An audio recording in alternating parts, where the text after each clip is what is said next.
একের পর এক বোমা ফাটিয়ে চলেছেন ডোনাল্ড ট্রাম্প। এবার যে তিনি কর্মকাণ্ডটি ঘটিয়ে ফেলেছেন তা বিশ্বের অনেক প্রগতিশীল দেশই হয়তো সহ্য করতে পারবেন না। 1960-এর দশকে আমেরিকার প্রেসিডেন্ট ছিলেন জন এফ কেনেডি। তার মৃত্যুকে নিয়ে একাধিক বিতর্ক, একাধিক প্রশ্নচিহ্ন আজও কিন্তু আলোচনা হয়।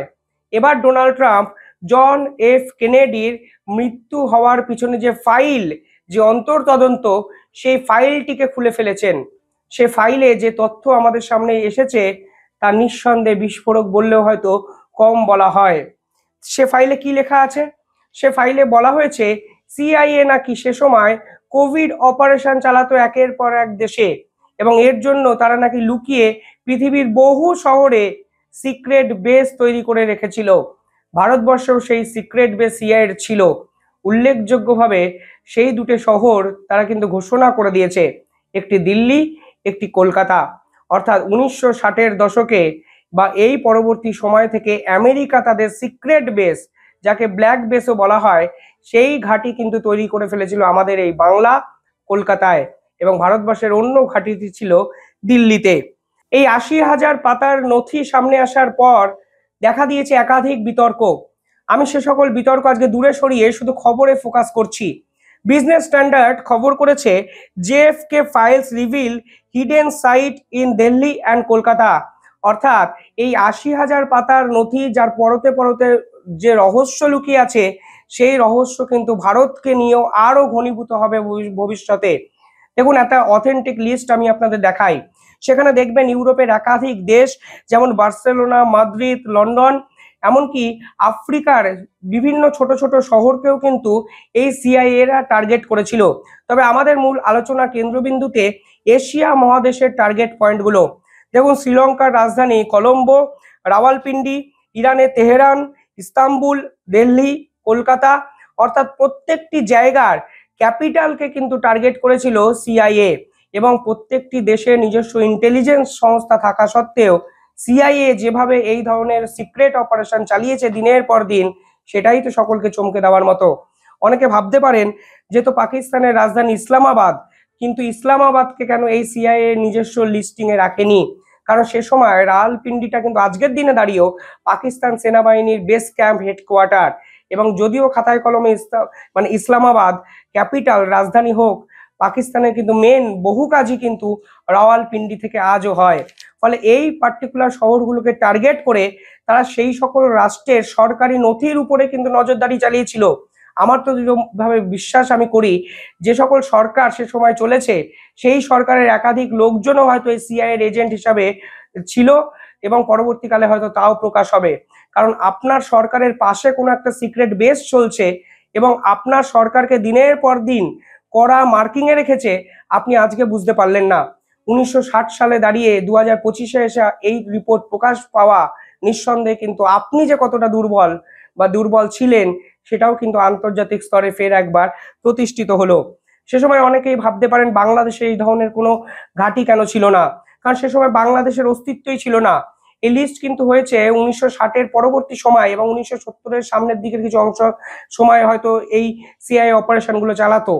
কিন্তু বাংলাদেশ যখন তৈরি হয়েছে 1971-এর পরবর্তী সময়, সে সময় কিন্তু সিআইএ বাংলাদেশে কিন্তু কোনো ঘাঁটি তৈরি করেনি, অন্তত এই লিস্টে কিন্তু সেই ঘাঁটির কোনো উল্লেখ নেই। এবার প্রশ্ন হলো, ইন্ডিয়ান গভর্নমেন্ট কি জানতো? এখানে পরিষ্কার বলা হয়েছে কোনো সরকারই কোনোদিন জানতে পারেনি, কারণ এগুলো সিক্রেট বেস, এগুলো সিক্রেটলি অপারেট করা হতো। আরো একটা উল্লেখযোগ্য যদি বিষয় আপনারা দেখেন তাহলে দেখবেন এই লিস্টে চায়নার রাজধানী বেজিং এবং রাশিয়ার রাজধানী মস্কোতে সিআইএ কোনো কিন্তু বেস ক্যাম্প তৈরি করতে পারেনি। কিন্তু চায়নার বিকল্প হিসাবেও তারা একাধিক পরিকল্পনা করেছিল। কি করেছিল? তারা হংকং এ একটি সিআইএ বেস ক্যাম্প তৈরি করেছিল। সে সময় হংকং কিন্তু চীনের হাতে যায়নি, হংকং সে সময় ইউকের হাতে ছিল। পরবর্তীকালে সিঙ্গাপুর, তাইওয়ান, জাপান, সব জায়গায় কিন্তু সিআইএ বেস ক্যাম্প তৈরি করেছিল চায়নার কর্মকাণ্ডকে নজরদারি আওতায় আনার জন্য। এটাও কিন্তু এই রিপোর্টে অত্যন্ত উল্লেখযোগ্য একটা বিষয়। পাশাপাশি ইন্টেলিজেন্স ওয়েবের এই দুনিয়ায় এখন হয়তো একে অপরের উপরে নজরদারি করা খুব সহজ, কিন্তু একটা জিনিস আপনাকে মানতেই হবে, আমেরিকার গোয়েন্দা দপ্তর এত কেন উন্নতির শিখরে পৌঁছেছে, কারণ হলো আমেরিকা যখন এই সকল প্ল্যানিং করেছে তখন হয়তো আমরা এদের মতো ভাবতেই পারিনি। আজকে দেখুন পেগাসাস বলুন, আজকে বিভিন্ন ফোন ট্র্যাপিং ইনস্ট্রুমেন্ট বলুন, এআই এর যুগে অনেক কিছুই করা সম্ভব। একাধিক অ্যাপও চলে এসেছে যেখানে আপনার মুখও বদলে দিতে পারে। কিন্তু সে সময় দাঁড়িয়ে 1960-এর সময় দাঁড়িয়ে আপনি একটা দেশের রাষ্ট্র পরিচালনা কিভাবে হচ্ছে তার পুরো হুবহু কপি করে আপনার দেশকে পাচার করছেন, এই নেটওয়ার্ক যে তৈরি করতে পারে হয়তো নিঃসন্দেহে আপনাকে মানতে হবে তার নাম আমেরিকাই। পাশাপাশি স্যাটেলাইট এসে গেছে, ইন্টারনেট এসে গেছে, এখন হয়তো এই সকল দেশের সঙ্গে আমরা সমানে সমানে লড়াই করতে পারছি। কিন্তু 1960 সালে দাঁড়িয়ে মানে যদি দেখেন বাংলাতে একটি বেস ক্যাম্প হয়েছে, তাও আবার সিআই এর গোয়েন্দা সংস্থার, এবং আপনি কি করছেন সেই রিপোর্ট হুবহু আমেরিকাতে চালান করা হচ্ছে, এটা হয়তো স্বপ্নের মতো আপনারও এখনই মনে হচ্ছে, তখন কি ভাবলেন আমি জানি না। 12 বছর আগে আপনারা ফিরে যান, ওবামার সময়ে একটি রিপোর্ট সামনে আসে, সেখানে বলা হয়েছিল ইউএস এর একাধিক এজেন্সি নাকি বিশ্বের তাবড় তাবড় লিডারদের ফোন ট্র্যাপ করছে। অর্থাৎ কোন দেশের রাষ্ট্রপ্রধান না কোন দেশের সঙ্গে কি কথা বলছে সেই পুরো বিষয়টা নাকি ওবামার এজেন্সি করত।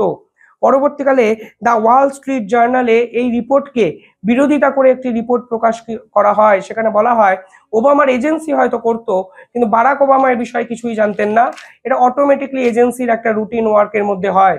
অর্থাৎ আমেরিকা কিন্তু দিনের পর দিন এই কাজ করেছে।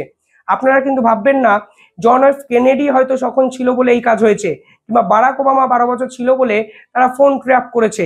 কিন্তু বর্তমান সময় দাঁড়িয়ে ডোনাল্ড ট্রাম্প যেরকম ভাবে রিপোর্ট প্রকাশ করে দিচ্ছেন একের পর এক, সেখানে আমেরিকান বাসীরা ডোনাল্ড ট্রাম্পকে নিয়ে কি ভাববেন সেটাও কিন্তু একটা বড় প্রশ্ন। আফটার অল এই ধরনের রিপোর্ট প্রকাশ করা সিআইএ এর ইন্টেলিজেন্সের যে গণতন্ত্র তারও বিপক্ষে কিন্তু স্টেপ নেওয়া, কারণ সিআইএ যা করেছে তা আজকে কিন্তু খুল্লা আলোচনার কেন্দ্রবিন্দুতে পৌঁছে গেছে। স্টেট নিয়ে ভারত সরকার কিন্তু অফিসিয়ালি আমেরিকার থেকে জানতে চেয়েছে সেই ইউএসএইডের টাকা কোন কোন এনজিও পেয়েছে, কারা পেয়েছে, এবং এর পিছনে ঠিক কোন বড় নেক্সাস জড়িত আছে। অর্থাৎ ভারত সরকারও কিন্তু এই ডোনাল্ড ট্রাম্পের সঙ্গে পাল্লা দিয়ে ইউএস ওরিয়েন্টেড একাধিক তদন্ত প্রক্রিয়া করতে শুরু করে দিল। আমরা হয়তো কিছুদিন মধ্যেই জানতে পারবো কোনো এনজিওতে ইডি বা সিবিআই রেড করেছে, কারণ এটা যথেষ্টভাবে বোঝা যাচ্ছে এই ইউএসএইড এর টাকা বিভিন্ন এনজিও দ্বারা ম্যানিপুলেট করা হয়েছে, সমাজে ছড়িয়ে দেওয়া হয়েছে, এবং ইলেকশনকে কন্ট্রোল করার চেষ্টা হয়েছে, তা কিন্তু ডোনাল্ড ট্রাম্প খোদ আমেরিকায় প্রেস কনফারেন্সে বলেছে। জন এফ কেনেডি অত্যন্ত বিতর্কিত একটি নাম। আমেরিকার নির্বাচনে জিতে তিনি আমেরিকাকে আমূল বদলে দিতে চেয়েছিলেন, তিনি ইকোনমিক পলিসিকে সম্পূর্ণভাবে অন্যভাবে লিখতে চেয়েছিলেন। মনে করা হয় তাকে যে খুন করেছেন সে হয়তো বিদেশ থেকে কন্ট্রোলড। পরবর্তীকালে তিনি যখন গাড়িতে ট্রাভেল করছিলেন স্ত্রীর সঙ্গে 1963 সালে তাকে কিন্তু মানে মৃত্যুর মুখে ঢলে পড়তে হয়। এটি স্নাইপার শুটার তাকে কিন্তু গুলি করে পালিয়ে যায়। একজন ধরা হয়তো পড়ে, কিন্তু পরবর্তীকালে গেস করা হয় শুধু একজন জন এফ কেনেডিকে সেদিন মারতে আসেননি, হয়তো অন্য স্নাইপার শুটারও কোথাও লুকিয়েছিল। এবং পরবর্তীকালে এটাও মনে করা হয় সেই শুটারের সঙ্গে সোভিয়েত ইউনিয়নেরও যোগ ছিল। অর্থাৎ অত্যন্ত রহস্যজনক একটা অধ্যায়, যেই অধ্যায়ের ফাইল কিন্তু খুলে দিলেন ডোনাল্ড ট্রাম্প। 80,000 পাতার শেষে কি থাকবে আমি জানি না, এ বিষয়ে রিসার্চ করার জন্য সময়ও হয়তো এখনো আমরা কেউই পাইনি। কিন্তু এই রিপোর্টে যেভাবে বাংলা এবং দিল্লিকে বেস ক্যাম্প করে সিআইএ আজকে আন্তর্জাতিক স্তরে অপারেশন চালানোর পরিকল্পনা 1960 থেকে করে এসছে, তা কিন্তু নিঃসন্দেহে চমকপ্রদ। ভারত সরকার কিছু জানতো না, তো বোঝাই যাচ্ছে আজকের দিনের দাঁড়িয়ে ইন্টেলিজেন্স যে জায়গায় পৌঁছেছে। আপনাদের কি মনে হয় আমেরিকা কি আজও এরকম সিক্রেট অপারেশন ভারতবর্ষে চালায়? এই প্রশ্ন আমি আপনাদের উদ্দেশ্যে রাখলাম, কমেন্টে জানাবেন। আর পুরো প্রতিবেদন কেমন লাগলো নিঃসন্দেহে বলবেন। ধন্যবাদ।